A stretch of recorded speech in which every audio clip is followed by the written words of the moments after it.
Today I'm gonna show you how to play Soraka, so let's go with this. I'll be playing with Kai'Sa ADC against Ashe and Thresh.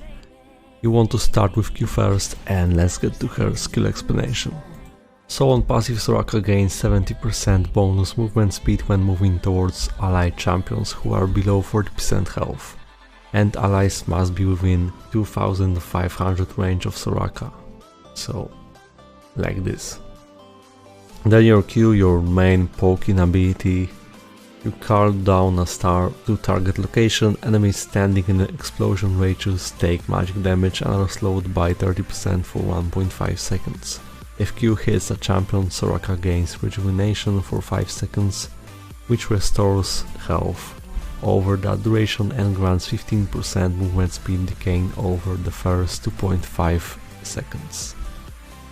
Q also grants sight of the target area before it lands. And Q counts as hitting even if it gets blocked by spell shields or Fiora's W granting rejuvenation. The bonus movement speed scales with rank of this ability up to 35%. And you want to poke like this. Try to aim with your Q behind your enemy, because this is the usual way your enemy will be trying to avoid it, and the Q is not the fastest ability, so it takes time. Now you can go E second to harass and get some more gold from this item. Especially you can try to cure enemy when an enemy is doing basic attack to last hit, for example, so then it's easier. Nice. And as for E, on active, Soraka deals magic damage to all enemy champions in an area and creates a zone within, silencing enemy champions standing on it. After 1.5 seconds the zone detonates, dealing the same magic damage to all enemy champions within and briefly rooting them. The silence is applied once every 0.25 seconds, and the root duration scales with rank of this ability up to 2 seconds. Mainly you should be timing your E for enemy channeling abilities during the laning phase. For example, here you can silence Thresh before he does his Q, saving your ally. Then in the teamfights just save your E for the most dangerous threat for your ADC. This is especially great against champions reliant on burst combos such as Z, so you can interrupt all of this, and this really increases chances of your teammate outplaying your enemy. So keep doing like this. Like this, she just tried to also, and I use this fact. Then your W, on active, Soraka heals the target ally champion. W cannot be self-cast, nor can it be cast if Soraka is below 5% maximum health. So by casting your W you are losing health. It costs 10% of your maximum health, which is the reason why on Soraka you don't build tank items. Then you want to max Q first, or better poke, because it's not worth it. But you rather go for the healing synergy, so items providing better healing power. The heal scales with ability power, same with your Q, so if you are below 10% of your maximum health, W will only bring you down to 1 HP. And you can also cast your W on allied pets. If you are having a hard time pressing your W on the right target, then you can aim at the portrait above the map, keep that in mind. And so, since Soraka is being played with someone airy, it's worth timing your W heal, because you will get that shield in the moment of healing, so it can actually make a difference, and that shield can soak a bit of the damage. Okay, couldn't impact. But generally this is her most important ability, that way you can keep your ally alive and you can just spam it. The cooldown is really low, especially with CDR. At last rank of this ability only 2 seconds, so if you pick up all of this CDR then it goes even lower. As you can see, I'm playing with barrier and I highly recommend taking this summoner spell because it really makes a difference. And as Soraka you can expect to get heavily focused during the game, and it works during the laning phase, especially because barrier is great against ignite compared to heal. Let's try to interrupt.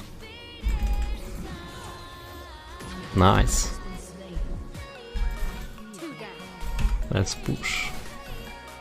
And many enemies will take ignite against you because it's simply needed to counter her healing, so that's how it works. Barrier is simply the best for her and can lead to many outplays on your enemy. Okay. Now with ultimate, pay attention to your allies' health, and when something happens you can press Alt to make a difference, heal them. This can turn the fights.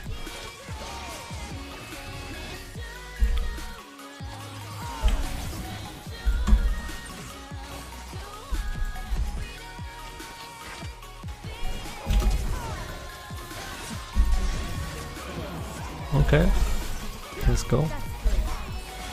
Cause your ultimate heals all allied champions, including untargetable allies and herself, which is increased by 50% on targets below 40% of their maximum health. Also scaling from your ability power and really impactful, you can simply turn the 1v1 on top lane with your ultimate if your enemy is not cautious about that. Of course you need to find the right balance. For example, if your barrier is on and you want to cast ultimate on yourself, you are better off just picking barrier and still impact the game by saving your allies with ult. So I also mentioned that the healing is greater below 40% health. That is essential as well. If you can, wait with your ult until your ally gets below 40% health and then press ult. I'd like to back. And this can make a huge impact. You should be paying attention to health bars of your allies above the map, and also keep in mind that if your ally is unlikely to survive even with your ult, then it's just not worth casting it, because you might need it for your ADC.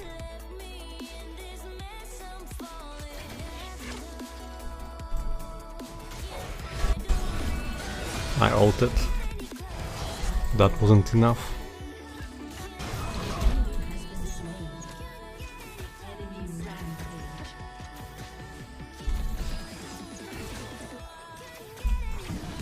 I want to harass like this.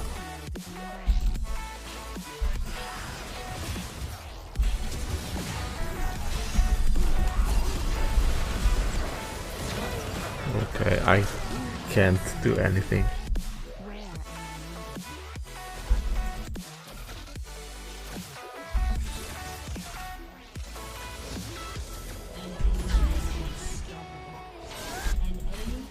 And W max second.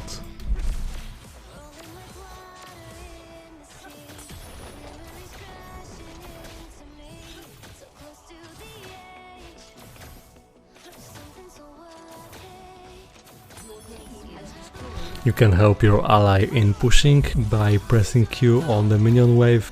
Just make sure that you don't steal it.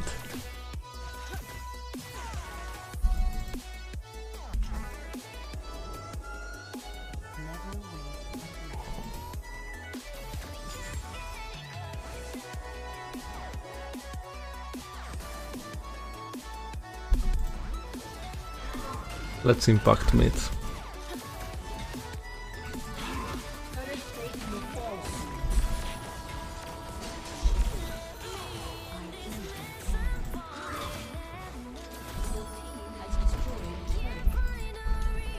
We can do Rift.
is my path.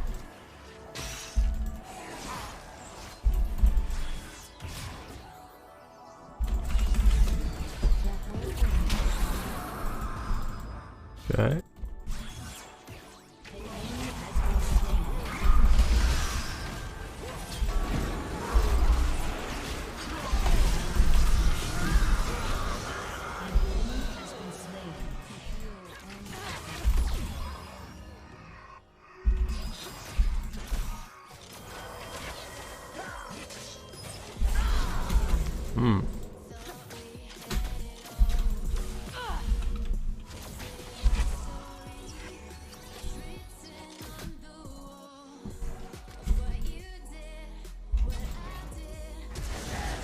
Well, let's see.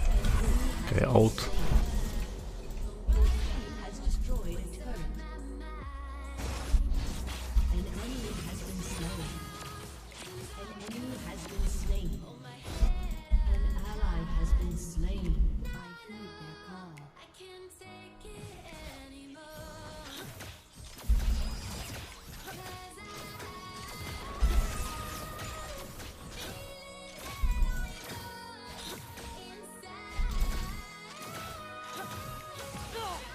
Every step a new journey.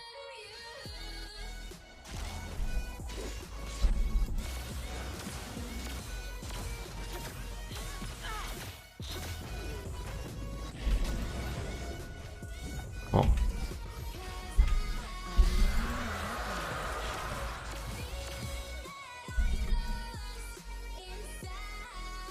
Violence cannot go unanswered. Your team has destroyed a turret.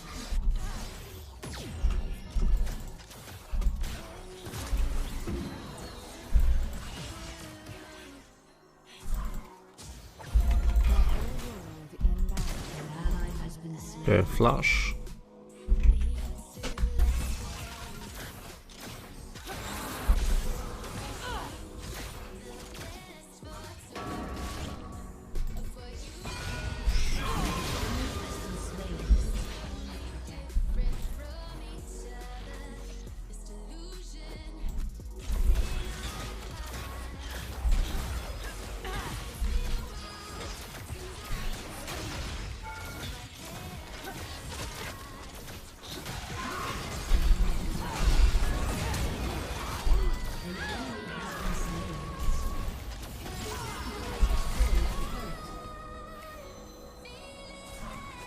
Nine lives taken. For peace of mind.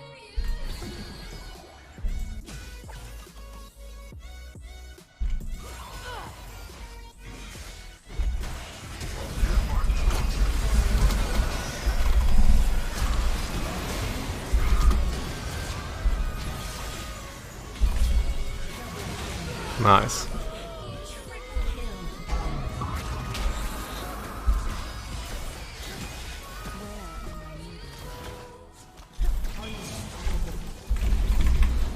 Wait, I healed him.